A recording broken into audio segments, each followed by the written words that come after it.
Friends, সমস্ত দর্শক মন্ডলী, সমস্ত শিক্ষক সাথী, টেট ইস্যুতে উদ্বিগ্ন শিক্ষক সমাজ। প্রথম থেকে অষ্টম শ্রেণীর শিক্ষক শিক্ষিকাগণ 1 সেপ্টেম্বর 2000 রায়ের পরিপ্রেক্ষিতে উদ্বিগ্ন। সম্প্রতি সুপ্রিম কোর্টে রিট পিটিশন খারিজ হয়েছে। রিভিউ পিটিশনগুলো শুনানির কোনো তারিখ নির্ধারিত হয়নি। তাহলে কি আমরা হতাশায় ডুবে যাব? আমাদের কি ভবিষ্যৎ 2 বছরের মধ্যে শেষ হয়ে যাবে? প্রথমেই বলবো বন্ধুরা, যে হবে হবে জয়, দৃঢ় প্রত্যয়। হতাশায় ডুবে যাবেন না, সাহস রাখুন। অবশ্যই সমস্যা যখন আছে, সমাধান আছে।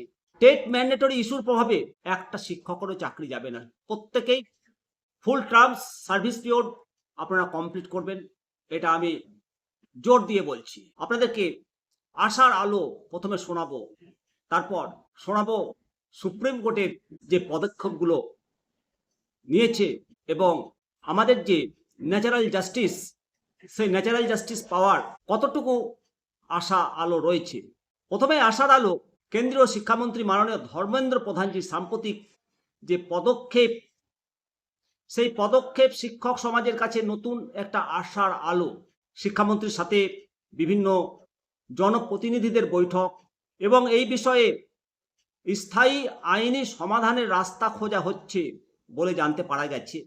যদিও কেন্দ্রের বর্তমান অবস্থা, ফেব্রুয়ারি 2026 থেকে আজ পর্যন্ত কেন্দ্র সরকারের পক্ষ থেকে কোনো আলাদা ব্ল্যাঙ্কেট এক্সামশন বা সার্বিক ছাড়ের নীতি প্রস্তাব করা হয়নি।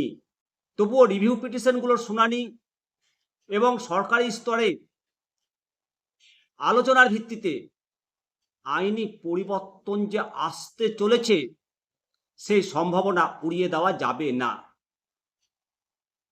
সম্প্রতি সুপ্রিম কোর্টের যে নির্দেশিকা, নির্দিষ্ট সময়ের মধ্যে টেস্ট পাস না করতে পারলে বাধ্যতামূলক কম্পালসারি রিটায়ারমেন্ট, টার্মিনাল বেনিফিট নিয়ে কম্পালসারি রিটায়ারমেন্ট নিয়ে চলে যেতে হবে, যে নির্দেশ রয়েছে, তার রিভিউ শুনানি এখনো বাতিল হয়নি, সেটা চলছে। তাই প্রথমেই আবেদন করব, চূড়ান্ত ফায়সালার জন্য পরবর্তী শুনানির দিকে আপনারা নজর রাখুন। কেউ হতাশাগ্রস্ত হবেন না।